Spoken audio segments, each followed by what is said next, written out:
Ron, let's get into some training camp takeaways. Talk to me about these top two lines here. I know you had kind of highlighted this in a post over at ontapsportsnet.com. Who's Patrick Kane playing with?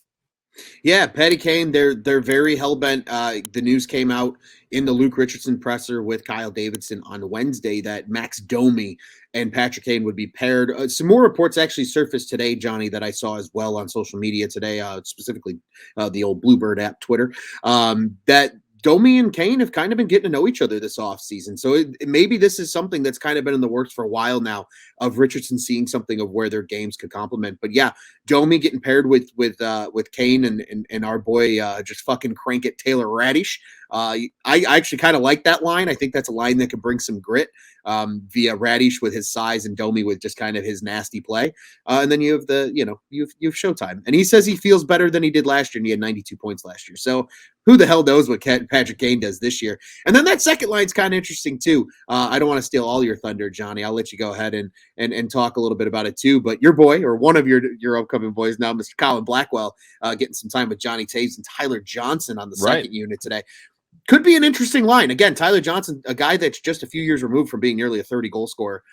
He's got something left in the tank. We saw it a little bit before he was hurt all of last year.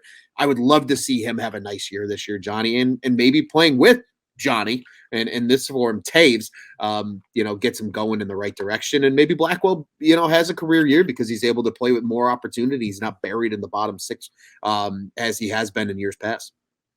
I agree, Ron. It's starting with that. I'll pick up on Blackwell there. Obviously, a guy that I was pretty excited about because that guy flashed some grit. He was up in Seattle, then obviously went trade deadline acquisition by the Maple Leafs at the end of last year, so he was there following the deadline. But I think he can add some of that tenacity there. Whereas, Jonathan Taves has been stuck a lot with like Dominic Kubalik in years past, who doesn't offer you shit. He's not a great skater. He doesn't offer you shit on the defensive end, whereas Blackwell is going to be kind of the opposite of that, right? He's a little bit more defensive-minded, obviously, in the roles that he had been thrust into with his past teams. But I like that kind of, alleviates some of the heavy lifting, so to say, that, Jonathan Taves would have to do. And then, obviously, Tyler Johnson, he did return at the end of last year, but him playing alongside there after a neck procedure that he had, him and Jack Eichel being the only hockey players to have that done so far. You kind of want to take a little bit of load off of his shoulders as well. So I think that's good having Blackwell up there. As for that top one, those guys were both, you're talking about now, Max Domi and Patrick Kane. They were both at the NHL Media Showcase, so they've gotten to know each other. Max Domi seems really excited to be with the Blackhawks. I think he's just an upbeat, energetic guy no matter what he does. That's on the ice, off the ice. And obviously, he likes Luke Richardson. That was part of the draw to Chicago for him, too. So that's interesting. Like that. And, we'll get to this a little bit later, but, Patrick Kane, his best friend, was shipped out of town at the draft. So you got to start building some new chemistry with some new guys. So it's good to see that going early here. Yeah, absolutely. And I agree. I saw the comments, Kaner calling the old cat one of his best friends, and certainly a big loss. It feels like the Artemi Panarin situation all over again. It's like deja vu for Blackhawks fans, which certainly is not the best kind right now. But yeah, I mean, again, supposedly too, adding to Domi and Kane just really quick, supposedly also they attended the U.S. Open together when they were at the media showcase. Right. So again, more time to get to know each other, get to bond. And again, if these guys can have some immediate chemistry, you're at least guaranteed one line that's going to produce some type of offense right out the gate, which is going to be huge for a team that's full of a ton of new faces this year. Right. And you also need to showcase Max Domi. I hate to be already running Patrick Kane's new line mate out of town once again. However, you do need to showcase Max Domi to up his trade value. It'll be interesting to see where Andreas Athanasiou slots in there too, because I believe his speed could help on either of those lines. I'm sure there will be a blender of sorts when they go and figure things out. And obviously, this is just the first day of camp. So we're going off of what they threw out on the ice to open up today. All right, a little bit further. Let's go down to deep pairs. Ron, looks like they're trying to mix some veterans and young guys together here. Vlasic and Seth Jones, Del Mastro, Nolan Allen. That's a younger pairing, but Jack Johnson rotating with both Caleb Jones and Kevin Korchinski there. Kevin Korchinski all the way up in this. I know it's still early in camp, but interesting to see that. Shows you how highly they think of him. Yeah, absolutely. Based on everything that has been coming out of the Blackhawks front office pretty much for most of the summer, Johnny, this guy they believe is the key and maybe not the key, but he's one of the keys at least to what could be in the future. They really, really like him. I mean, he's got really good offensive game. That was a huge draw for him coming out of the draft. I mean, he's a very natural, skater, very natural puck handler, very strong passer. He's not afraid to get involved on offense.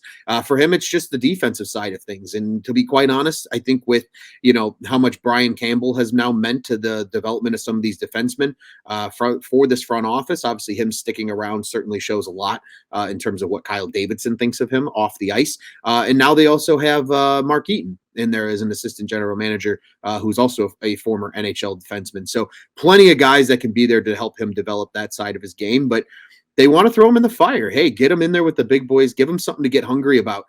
Give him that taste of what it's like to skate with the true pros. And he goes back to work in Seattle this year with the Thunderbirds, and who knows? Maybe he's in the NHL sooner than they think and we think if he develops at a good pace. But he's definitely a guy that they're very high on, Johnny, and you can see it as where they're running him in drills already. Right, and that's good to see. You hope that was the case, though. After you traded away to bring it and then use that pick that you got, obviously they wanted to move Absolutely. up and get up higher in that first round, so that's what they did. Kevin Korchinski was a pick there. Elsewhere on that, obviously your old reliable Seth Jones, and another guy that they're talking about who he's with, and that's Alex Vlasic.